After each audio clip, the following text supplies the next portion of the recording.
గోదావరి జలాలు వృధాగా పోతున్నా ఎత్తిపోయకుండా రైతులను రేవంత్ రెడ్డి ఏడిపిస్తున్నాడని కేటీఆర్ ఆరోపించారు. నీళ్లు లేవని రేవంత్ రెడ్డి చెబుతుంటే కింద చంద్రబాబు మోటార్లు మాత్రం నడుస్తున్నాయని చెప్పారు.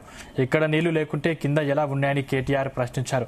రాష్ట్రంలో రిజర్వాయర్లు డెడ్ స్టోరేజ్లో ఉంటే ప్రభుత్వం కోల్డ్ స్టోరేజ్లో ఉందని కేటీఆర్ సెటైర్లు వేశారు. అయ్యా నువ్వు అంటున్నావాడ నీళ్లు లేవని, మరి కింద చంద్రబాబు నడుతుంది కదా మోటార్లు, అదే నది కింద ఈడికెళ్ళిపోయిన నీళ్లే కదా. కొద్దిగా కింది కోత వరంగల్ దేవాదుల మోటార్లు నడుస్తున్నాయి కదా, ఇంకొద్ది కింది కోత ఖమ్మంలో ఆడ నడుస్తుంది కదా సీతారామ మోటార్. అక్కడ నీళ్లు ఉంటాయి ఎట్లా, ఇక్కడ లేవెట్లా? ఆడ మోటార్లు నడిస్తే ఎట్లా, ఇక్కడ నడవే ఎట్లా? అంటే ఆయన బాధ ఏంటంటే ఇగో గిది దొరికిపోతుంది, దొంగ దొరుకుతాడు, అబద్ధం దొరికిపోతుంది అని చెప్పి ఇలా అడ్డమైన మాటలు మాట్లాడుతుండు. ఇంకోటి ముఖ్యమంత్రి గానే అవుతుంది. నీ బాధ ఏంది అసలు? ఓదిక్కేమో మొత్తం రిజర్వాయర్లన్నీ డెడ్ స్టోరేజ్కి పోయినాయి, ప్రభుత్వం ఏమో కోల్డ్ స్టోరేజ్లు ఉన్నది. మాట్లాడతలేడు, పని చేస్తలేడు. నిన్న మొన్న ఏదో మీటింగ్ పెట్టిండట, మా సంజయ్ చెప్తున్నాడు.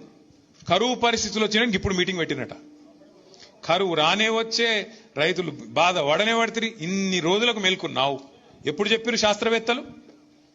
6 నెలల కిందే చెప్పారు ఎల్ నీనో వస్తుంది అని 6 నెలలకేం చెప్తున్నారు. 6 నెలలకు దొంగలు పడ్డాక 6 నెలలకు కుక్కలు మురిగినట్టు ఇప్పుడు మీటింగ్ పెడతాడు. ఏం చేస్తావు మీటింగ్ పెట్టి? ఇప్పుడు ఎవడు బతికిండు ఎవడు తెచ్చి చూస్తావా? ఏం చేస్తావు? అంటే ఒక ఆలోచన లేదు, ప్రణాళిక లేదు, పద్ధతి లేదు, పాడు లేదు, బూతులు తప్ప ఏ మాత్రం అవగాహన లేని ఒక సన్నాసి.